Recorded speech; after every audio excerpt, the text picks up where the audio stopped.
Good morning friends, LS technical education में आपका स्वागत है। यहाँ पे अपन बात करने वाले बहुत ही इंपॉर्टेंट टॉपिक है जो आपका एसिड प्रॉपर्टीज। एसिड प्रॉपर्टीज जो होती है, ट्रांजेक्शन्स जब भी अपन परफॉर्म करते हैं तो ट्रांजेक्शन्स को परफॉर्म करने के लिए आपको कुछ प्रॉपर्टीज को फॉलो करना होता है ताकि आपके डेटाबेस में कंसिस्टेंसी बनी रहे, मीन्स करेक्टनेस बनी रहे।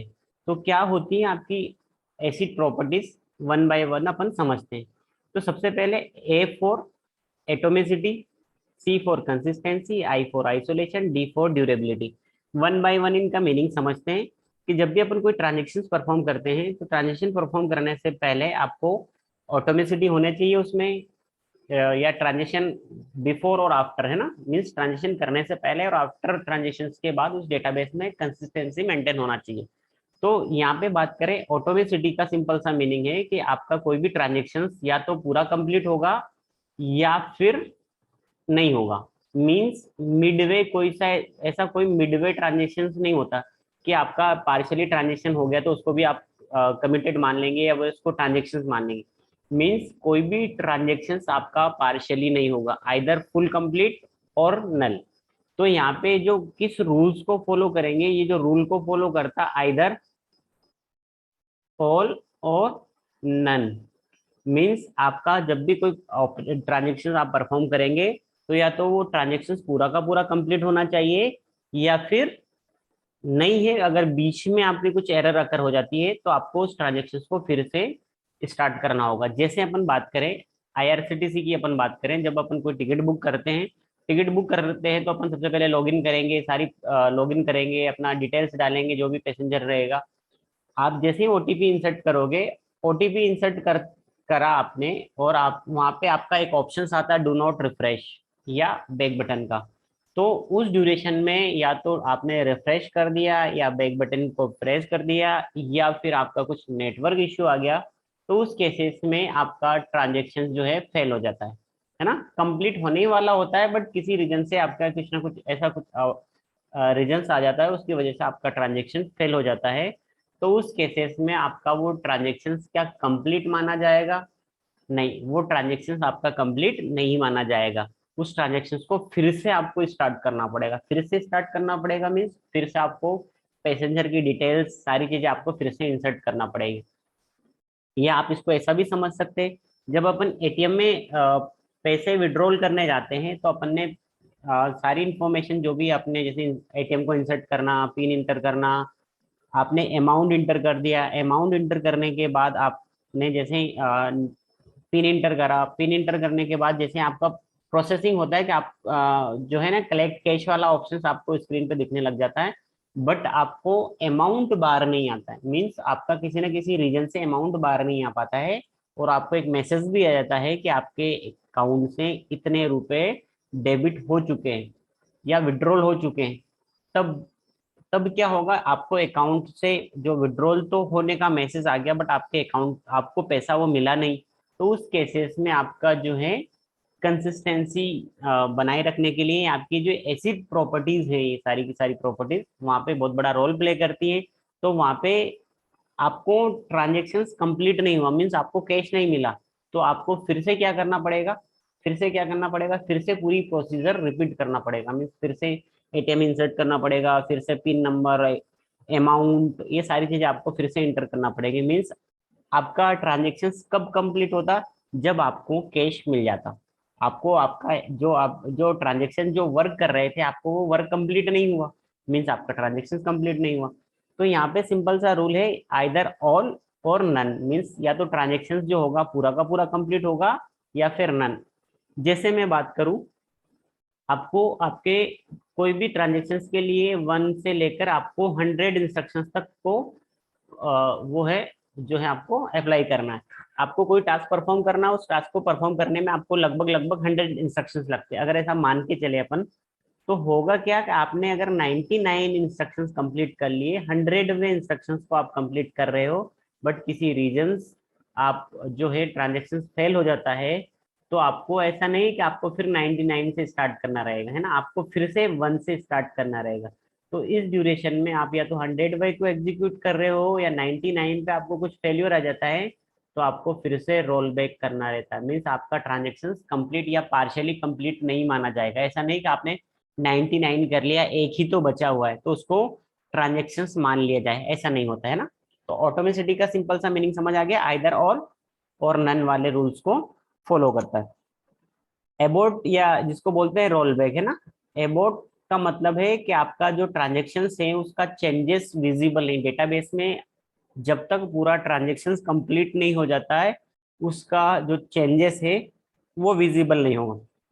जैसे ही आपका जो ट्रांजेक्शन कमिट हो जाएगा तो उसके चेंजेस आपको डेटाबेस में दिखने लग जाएंगे। इसको आप इस एग्जांपल की हेल्प से समझ सकते हैं कि आप जो हैं दो कस्टमर हैं जिसका नाम है ए और एक बी, दो अलग अलग कस्टमर जो है। ए के पास जो अपन बात करें, ए के पास 600 रुपीज है और बी के पास 300 रुपीज है। ए जो है बी को कुछ अमाउंट ट्रांसफर करना चाहता है, तो आपका जो ए जो ट्रांजेक्शन वन जो अप्लाई करेगा और बी जो ट्रांजेक्शन टू अप्लाई करेगा। ए ने सबसे पहले क्या करा, उसने देखा कि आप उसके पास कितने अमाउंट है, रीड करा। रीड करना मीन्स आपको एक्सेस करना, डेटाबेस को एक्सेस करना। फिर उसने देखा हाँ सफिशिएंट अमाउंट है, तो उसने 100 रुपये जो है 100 रुपीज जो है बी को ट्रांसफर करेगा और उसने अपने डेटाबेस में उसको अपडेट कर लिया। मीन्स अब उसके पास कितने बचे, 500 बचे। सिमिलर मैंने बी ने पहले देखा उसके पास 300 रुपीज था, ए ने उसको 100 रुपीज ट्रांसफर कर दिए तो उसके पास 400 हो गए। अभी आपका ट्रांजेक्शन कंप्लीट नहीं हुआ, कंप्लीट नहीं हुआ तो अभी आपके डेटाबेस में चेंजेस शो नहीं होंगे। जैसे ही आप कमिट करेंगे, जैसे ही आप कमिट करेंगे तो ये चेंजेस आपके डेटाबेस में इफेक्ट होने लग जाएगा। तो मीन्स जब तक आपका ट्रांजेक्शन कमिट ना हो जाए वो ट्रांजेक्शन कंप्लीट नहीं माना जाएगा। ठीक है, तो ऑटोमेसिटी का सिंपल सा मीनिंग है जब तक आपका ट्रांजेक्शन कंप्लीट ना हो जाए आपका ट्रांजेक्शन कंप्लीट नहीं माना जाएगा। तो ऑटोमेटिसिटी में अपने देखा। फिर बात करते हैं कंसिस्टेंसी। कंसिस्टेंसी का सिंपल सा मीनिंग है कि बिफोर ट्रांजेक्शन और after transaction start. Means before transaction start और आफ्टर ट्रांजेक्शन कंप्लीट आपका जो भी अमाउंट होगा वो सम जो है वो इक्वल होना चाहिए। मींस आपके डेटाबेस में करेक्टनेस होना चाहिए। अपन ऐसा मान के चलते हैं कि ए यूजर है उसके पास 300 रुपीज है, बी जो यूजर है उसके पास जो है उसके पास 800 रुपीज है।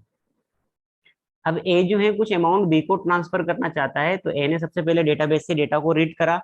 रीड करने के बाद ए ने क्या करा, 100 रुपीज जो है ए -100 बी को ट्रांसफर करना चाह रहा है और उसके बाद ए ने अपने डेटाबेस में उसको अपडेट कर लिया। बी ने रीड करा अपना अमाउंट, जो बी पर्सन था उसने पहले अमाउंट रीड करा। रीड करने के बाद में जो बी के अकाउंट में ए ने जो 100 रुपीज दिए थे वो ऐड करेगा। ऐड करने के बाद में बी भी जो अपने डेटाबेस में डेटा को अपडेट करेगा और उसके बाद क्या होगा, कमिट होगा। ट्रांजेक्शन अपन मान के चल रहे हैं कि आपका ट्रांजेक्शन जो है पूरा का पूरा सक्सेसफुल है। सक्सेसफुल है मीन्स आपके इसमें कोई फेल्यूर अकर नहीं हुआ। तो यहाँ पे किस तरीके से एग्जीक्यूट होगा, तो सबसे पहले ए ने अपने पास देखा 300 रुपीज था, उसने 100 रुपीज ट्रांसफर कर दी तो ए के पास बचे 200 रुपीज। बी ने रीड करा, बी ने 100 रुपीज ऐड कर दिया उसके पास, तो 900 रुपीज बचा और कमिट हो गया। तो आप देखेंगे ये ट्रांजेक्शन एग्जीक्यूट होने के बाद टोटल अमाउंट ए और बी के पास मिला के कितना है, 1100 रुपीज। और बिफोर ट्रांजेक्शन भी ए और बी का मिला के कितना था, 1100। मीन्स बिफोर ट्रांजेक्शन स्टार्ट और आफ्टर ट्रांजेक्शन कंप्लीट दोनों का अमाउंट अगर सेम रहेगा तो इसका मतलब है कि आपके डेटाबेस में कंसिस्टेंसी है। तो आई थिंक कंसिस्टेंसी वाला समझ आ गया। अब बात करते हैं आइसोलेशंस की। आइसोलेशंस का सिंपल सा मीनिंग है कि जो भी आपके ट्रांजेक्शन्स होंगे वो दूसरे ट्रांजेक्शन्स को इफेक्ट ना करें। जो भी ट्रांजेक्शन्स आपके रहेंगे वो दूसरे ट्रांजेक्शन्स को इफेक्ट नहीं करेंगे। तो इस सिंपल सा मीनिंग है कि आपने उस ट्रांजेक्शन्स में आइसोलेशंस वाला प्रॉपर्टीज को फुलफिल कर लिया।